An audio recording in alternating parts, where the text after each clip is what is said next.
கொஞ்சம் சத்தமா பேசுங்க. அதாவது நாம் என்ற உலகத்துல நாம் என்று செயல்படுறது வெற்றிக்கார். இந்த வெற்றிக்காரோட காரணம் தீபாவளி பண்றாங்க.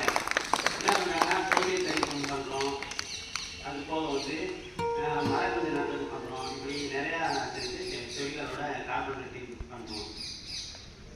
இப்போ ஹெல்த் பற்றி வல்லுநர்கள் சொல்லியிருக்காங்க. அந்த பொருள் ஆல்ரெடி உங்களுக்கு தெரிஞ்சிருக்கும். இருந்தாலும் நான் சொல்றேன். ஆரோக்கியமாக இருக்கிறது வல்லுநர்கள் ஒரு பொருள் சொல்லியிருக்காங்க. மருந்தென வேண்டாமாம் யாக்கைக்கு அற்றது போட்டு முன்பானு சொல்லியிருக்காரு. இந்த பொருளோட விளக்கம் உங்களுக்கு தெரியும். இருந்தாலும் நான் எனக்கு தெரிஞ்சதை சொல்றேன்.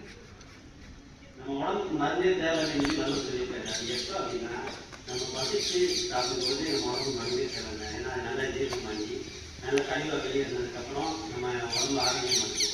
அதுக்காக வந்து 5000 வருஷத்துக்கு முன்னாலே சொல்லியிருக்காரு. மருந்தேன வேண்டாமா யாக்கைக்கு. யாக்கைனா நம்ம உடம்புக்கு மருந்தே தேவையில்லைன்னு சொல்லி சொல்லியிருக்காரு. அதை எல்லாரும் ஃபாலோ பண்ணி ஆரோக்கியமாக வாழ